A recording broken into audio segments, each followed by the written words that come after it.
Dunque, esattamente alle 17 ci è arrivato un comunicato da parte della Liga per Salvini, la Lega Nord praticamente, Liga Veneta per Salvini Premier, che è la Lega praticamente, in cui praticamente ufficializza la candidatura di Mauro Armelao. Vi leggo un attimo il trafiletto, poi vi linko il testo completo.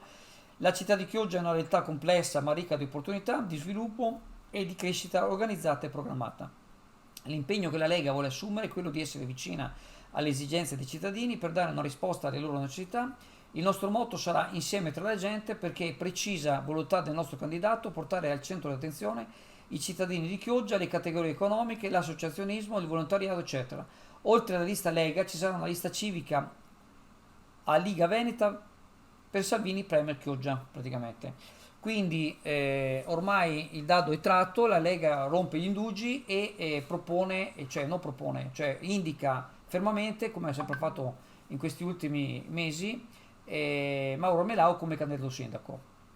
Adesso è in vita ai partiti del centrodestra, quindi Forza Italia e Fratelli d'Italia, a aderire a questa, diciamo, a questa candidatura. I partiti di centrodestra aderiranno oppure andranno per conto loro.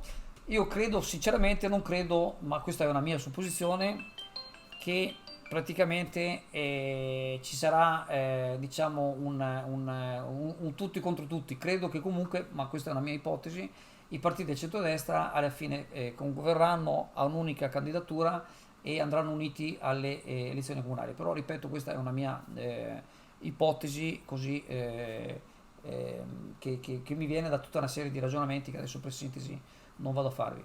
All'interno invece, da quel che sappiamo, del centro-sinistra, anche il Partito Democratico correrà da solo con la sua lista civica, quindi sarà il Partito Democratico con una lista civica e non andrà, diciamo, insieme con i 5 Stelle che correranno anche loro da soli. Anche oggi abbiamo intervistato alcuni esponenti tra cui anche il Marco Veronese, vice sindaco, abbiamo chiesto e non si sa, cioè, l'unica cosa che ha detto è che lui non sarà il candidato sindaco dei 5 Stelle, quindi potrebbe essere il Daniele Stecco che è l'assessore al bilancio oppure anche la Isabella Penso che è assessore al turismo. Quindi questa dovrebbe essere la linea, quindi praticamente dovremmo avere la Lega che propone Mauro Armelao, i partiti del centrodestra, adesso sentiremo cosa vorranno fare, Partito Democratico per conto proprio insieme con la lista civica, in questa lista civica confluiranno, mi dicono, tutti quanti gli ex amministratori del Partito Democratico, quindi Maurizio Salvagno, Mauro Mantovan, Roberto Bisto, insomma, e via di seguito.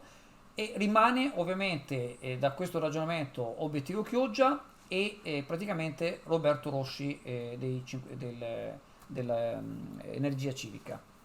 Questo è quanto che sappiamo adesso e vedremo adesso nei prossimi giorni, forse nelle prossime ore, cosa ci diranno Forza Italia e Fratelli d'Italia, se converranno anche loro su questa candidatura oppure vorranno andare in ordine sparso.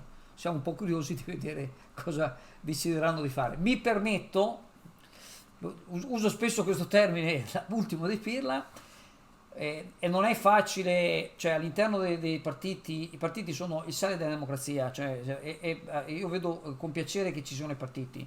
La storia che non ci sono i partiti è una cosa che non esiste né cielo né in terra, però mi permetto di dire che in questo momento in cui ci sono tutti i problemi che ci sono a livello nazionale, dal cambiamento climatico al Covid, la disoccupazione, chi più ne più ne metta, non dico che ci dovesse essere tutta una mocchiata di tutti i partiti per arrivare diciamo, alle elezioni prossime, però francamente che ci siano tutte queste diciamo, rotture fra i vari componenti che a parole dicono spesso che si deve andare insieme, francamente, onestamente credo che da semplice cittadino abbiamo un po' di riserve su questo atteggiamento, francamente insomma, ci lascia un po' perplessi. Comunque, staremo a vedere i prossimi risvolti. La curiosità ovviamente forte è sul Fratelli d'Italia Forza Italia cosa decideranno di fare. Alla prossima.